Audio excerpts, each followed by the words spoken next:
Hi everybody, welcome to episode number 1 of Movies You Missed. My name's Sam McGrath. And I'm Ian Roberts, and like he just said, this is Movies You Missed, where we talk about films that went under the radar or over your head. Speaking of over your head, here's a quick overview of what this show is all about. We're going to talk about movies that you miss, that happened a while back, or movies you missed and didn't get a chance to see because they weren't so mainstream. And today we're going to be talking about vampire movies. Huge deal right now. There's a ton of new ones coming out. In particular, we're going to be talking about Let the Right One In. It was only made 2 years ago. It was a Swedish film, and it's getting remashed, because vampires are such a big deal, into a film called Let Me In. And let's get to it. Yeah.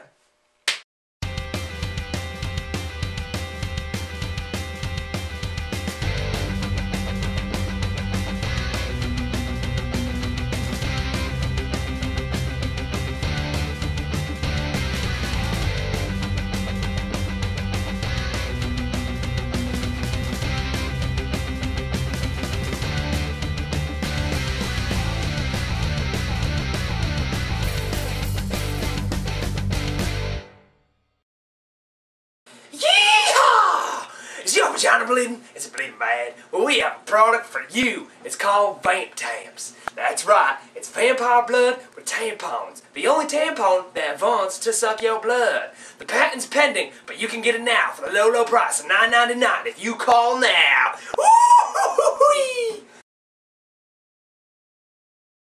Welcome back. Today we're going to be talking about two films, same story, Let the Right One In and Let Me In. Let the Right One In was the original Swedish version done 2 years back. It was directed by Thomas Alfredson.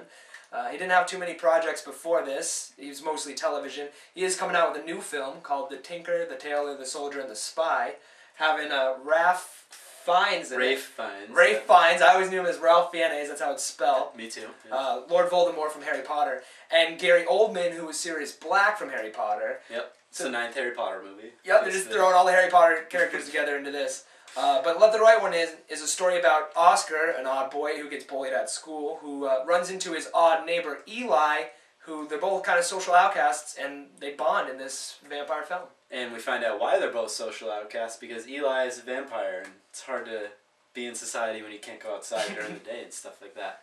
It's being remade into the American version called Let Me In, because they needed to change the name for some reason. Let the Right One In didn't fly. Yeah. It's directed by Matt Reeves, who directed Cloverfield. Interested to see how the style carries over, or if it will at all, because very... Cloverfield is a very unique film in the way it was shot. Yeah, and the actor taking over for Eli's actress, who I don't know her name because she's Swedish. Yeah. I probably couldn't pronounce and she wasn't in anything else. Is Chloe Moretz, who was Hit Girl in Kick-Ass. I'm sure that's how most of you would know her. She was also in Amityville Horror and The Eye with Jessica Alba. Yeah, and so do you want to review first? Do you want me to go? I'll let you take it. Okay. Ladies first. So, I'm a huge fan of Let the Right One In. When I first saw it a little while ago, I was talking about it to if people brought up movies at all, I'd be like, oh, did you see Let the Right One In? It's a Swedish vampire movie. And people are like, oh, Swedish vampire movie, huh? Oh, well. That's how I found out about it, and I finally swallowed my pride and watched it, because I don't like Swedish people. I'm sure you're glad that you did, right? I am. Okay. It was a great film. But I mean, it's your turn. I don't want to get ahead of it. Yeah. Well, I think the main reason I liked it is because it was a vampire movie, but it was mainly drama. It didn't focus on vampires too much. It was kind of like... overruling society. Yeah, there was like kind of two parts, you know. There was parts with Eli being a vampire, and then... in her struggle. Mm-hmm. And then most of it was Oscar's struggle, as well as their relationship and how it grew and all that. And it was shot really well. It seemed like it would be a big budget kind of movie. All the effects and everything I thought were great. Yeah. But I guess District 9 wasn't. It was big budget. It wasn't huge budget, and all the effects were great in that too. But compared to other vampire movies, I mean, you have action movies like Underworld kind of thing, and then romance, like, I hate to say it, but Twilight, and then you have some kind of mixture between the two, Blade, another vampire action movie. With a slight romance touch. Yeah, a little bit.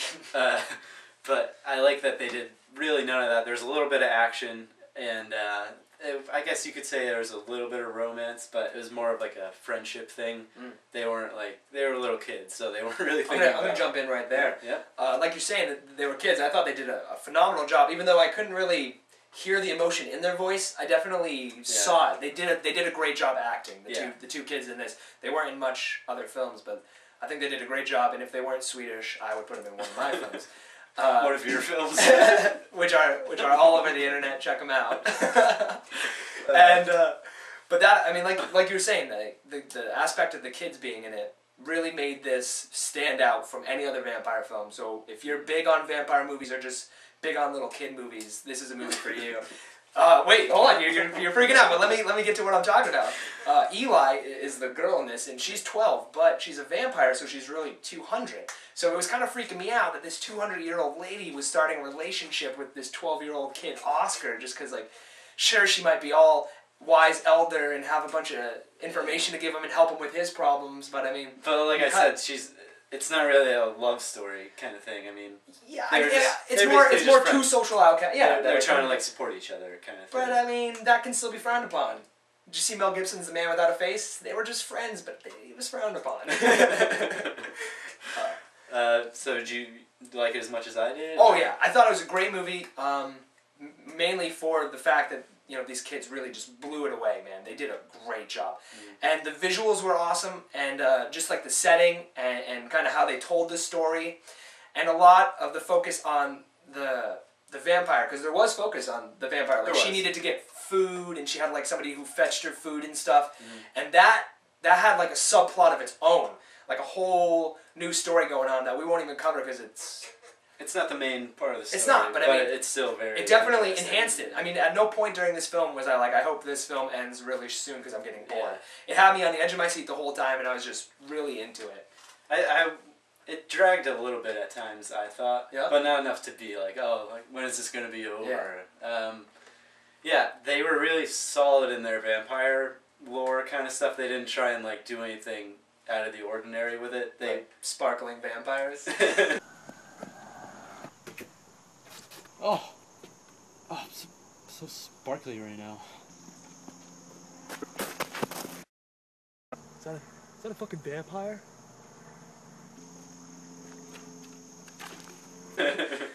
No, they definitely stuck to the books. If a vampire went in the sunlight, they didn't glisten, they set on flame. Yeah. And, you know, you had to invite them in. That's why it's called Let the Right One In. And they maybe for other reasons, too. Maybe. There could be it's some a metaphor? Underlying reasons for that. Okay. We won't go into that, though, because... That's for interpretation. I don't want to blow your minds. But definitely a great story, and if you're into vampire movies, definitely a must-see, especially if you're going to see the remake. Yeah, because you should totally see the original first, because it looks like they're taking a lot of shot-for-shot scenes out of Let the Right One In. I mean, if you've just seen the preview for Let Me In, the tunnel scene is from Let the Right One In, the playground's from Let the Right One In. Almost like if you could put that in the trailer for Let the Right One In and not really be confused. You wouldn't even know the difference. It is even written by the same guy. I can't pronounce his name. But it's the same guy. He wrote the novel. He wrote Let the Right One In. He wrote Let Me In. He's getting paid triple time. Good for him, man. One job, 3 pay. I wish that happened all the time. Happens with like comic book things all the time. You know, like Stan Lee, he wrote the original. 300. That was like, oh no. Yeah, no, that was a graphic novel. Yeah. Frank Miller. Yeah, he got paid for both. You know, it's pretty sweet. Deal. Good for him. Write books. Yeah. So definitely check it out. It's a great movie. If you want to see, if you're not really into vampires, a lot of people are kind of down on vampires right now. Because it's just being overplayed. Yeah. This is a movie that's not going to, you're not going to be like, oh, I'm going to see a vampire movie. It's more of a drama. And vampire touch to it, I guess. Definitely check it out. It's on Netflix Instant right now. Yeah. I mean, I haven't seen Let Me In, but I would probably pick Let the Right One In over Let Me In, just because it's being remade. I mean, minus the subtitles, I thought it was perfectly done. I don't think it needs to be redone.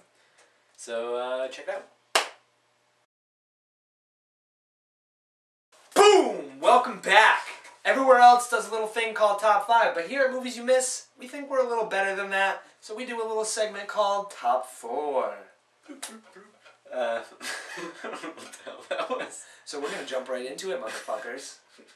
Alright, me? Go for it. Alright, we're going 4, 3, 2, 1, just so you know. 4th favorite vampire movie / trilogy little foreshadowing, is Blade, I would say. Keep going. That's on my list too, but... You want me to do my whole thing? Yeah, except for one. We'll Okay. We'll yell it out at the same time. My number 3, I would say Underworld, the trilogy. Well, mainly the first. I don't know if your top 4 can have 2 trilogies. I'll let it slide. My top 4 can be whatever I want. My number 2 is Let the Right One In, the movie we just talked about. You might get bumped out for letting me in. So I'm going to jump in, speaking of me, and do my top 4. Boom! Number 4, also Blade. I like Blade.